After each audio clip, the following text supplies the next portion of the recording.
I am a 41 years old male, single dad with a 13-year-old daughter Lacey.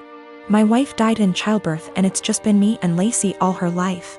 My sister has been a big help in raising Lacey, and we do keep in contact with her maternal grandparents. The issue started a couple of months ago when Lacey started her period.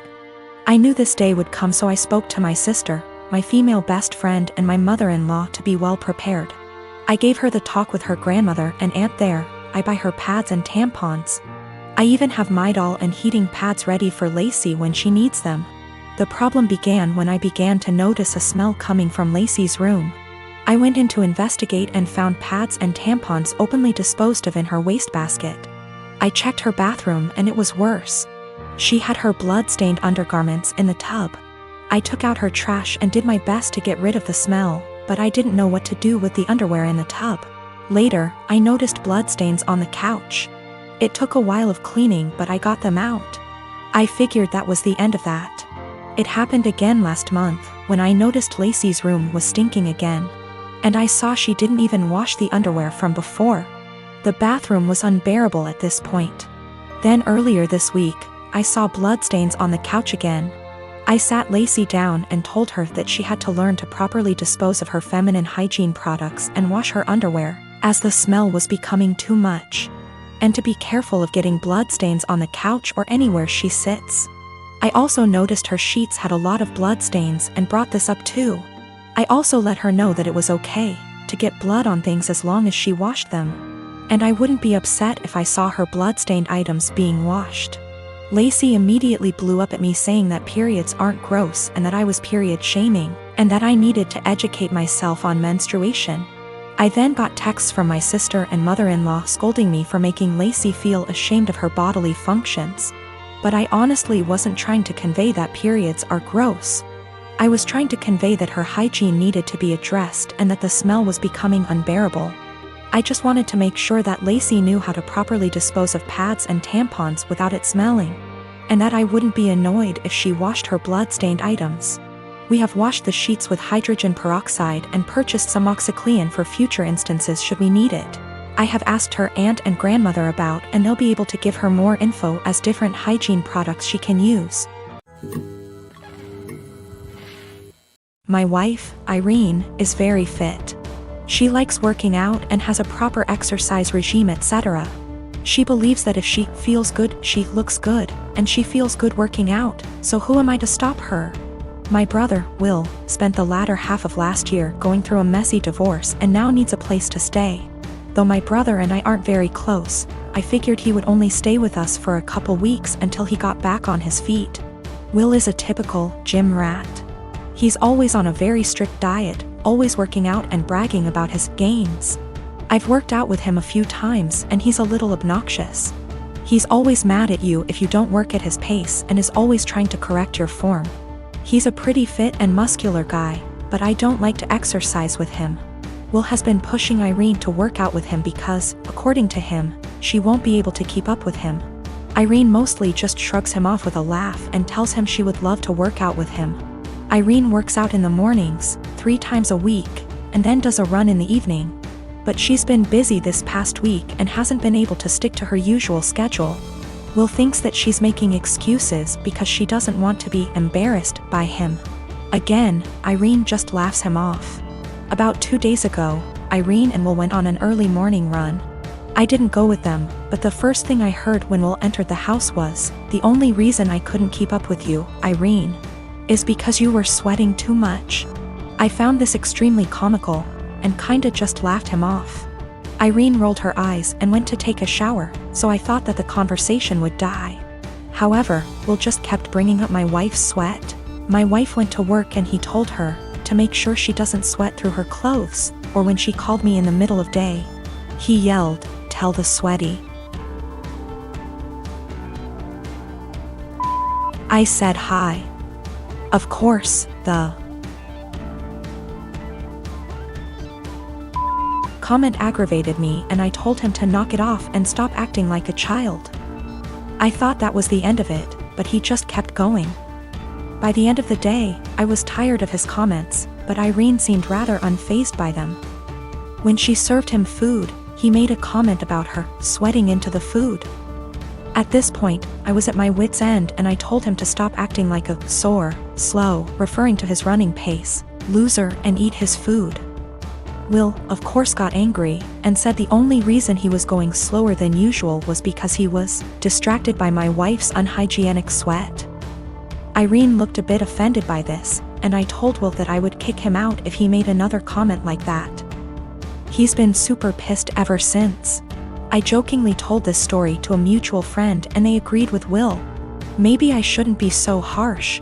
I didn't expect this amount of responses. I've decided to kick him out. He will be staying at a nearby hotel now.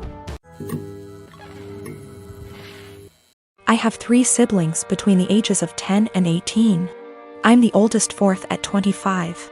Every year on every single one of our birthday, we're expected to celebrate my mom as well. We've done it since we were little. It was taught to me as giving thanks for carrying plus giving birth to us. Which I'm all for. I am grateful as we wouldn't be here without her. The issue is though, it becomes less of our birthday and more so an anniversary for the day our mom gave birth. Every year on our birthday our mom gets gifts too. As we got older, we're now expected to get her monetary gifts, and not cards, or homemade stuff. Just recently was my birthday and I was gifted some much needed clothes and dishware for my new apartment. My dad, however, got my mom a new MacBook. My siblings all got her gifts too. My youngest brother isn't expected to give much. But my 16-year-old sister and 18-year-old second brother work, so they're expected to give gifts too. My sister pulled me aside before my birthday and said she was sorry she couldn't get me much. She got me a sweater, I love it. And that she wanted to get me more, but our mom was pressuring her to get a certain necklace for our mom. Apparently my mom had been dropping hints for months and my sister was worried our mom would be upset and feel underappreciated if she didn't get it. I asked how much it was, and my sister said it was $300. I honestly lost it on our mom and chewed into her later that afternoon when my mom opened her gifts after me. I think she's ridiculous for even wanting my sister to spend so much on a gift. Mom started crying and my dad kicked me out. Mom won't answer calls, but my aunt, mom's sister, called and said I was a POS for not respecting my mother and that I'm a selfish, narcissist child for being jealous of the gifts mom got. I thought I was in the right, but now I don't know. It's been over 2 weeks and mom won't answer my calls. She's been posting on Facebook inspiration quotes about letting go of the toxicity in your life, how blood doesn't equal family, and how hard it is to be a mother. Several family members, aunt, grandma, uncle, and 2 of my cousins, are replying to the posts and are very obviously directing vague comments at me about being a horrible daughter. What to think now because of how many people are on her side. I have a cousin, Kat, who got married to Henry early this year. We weren't close as kids, she was pretty spoiled and would always brag about how much designer stuff she has. Be really mean to people under the guise of just trying to help, etc. Don't go out of our way to interact with one another, but I do see her at family events and whatnot and we make small talk. I'm engaged to Chris, who is a software engineer. He's co-head of his department at work with 2 other people, not too long ago. Chris was telling me about how they had some new employees and one of them sounded really familiar. He told me the name and I realized it was Kat's husband. Also, he and Henry hadn't met face to face yet. Kat and Henry had a huge wedding. It was really nice, but all she did for months is brag about how amazing her wedding was. The wedding stuff's died down now, so recently she started going on about how wealthy her husband is and what a great lifestyle they have. One of my other aunts celebrated her 50th about a week ago. I went with Chris and Kat was there with Henry. We were chatting and Kat was saying how Henry has a fantastic new job that pays even more than his previous one. Henry chimed in and said that they were already planning to buy a new house. Kat asked what Chris does. I said he was an engineer like Henry and he has a good job too, but I'll admit I left out where he works on purpose. She smiled and nodded, then said it's fine. She understands that I'm embarrassed and want to keep it quiet. So that was pretty much the end of our conversation then. When we were leaving, she pulled me aside and told me to let her and Henry know if we needed help with the wedding. Obviously I knew what she meant and it was just another dig, but I said, "Bye," and left. Literally 2 days later, I get a DM from Kat and she's furious, well, as much as one can be through text. That I didn't tell them that Chris was one of Henry's bosses. Henry was shocked to see him in the office and Chris made a comment, tell Kat OP and me don't need help but thanks for offering. Henry's really embarrassed and so's Kat, and she said that we made them look bad on purpose and if she knew, she'd have never made those comments. It was my duty to tell her and Henry. Chris and I had a really good laugh over this, but she sent a text out to the family group chat we have saying how she was blindsided by me. A few others said that what we did was petty and wrong.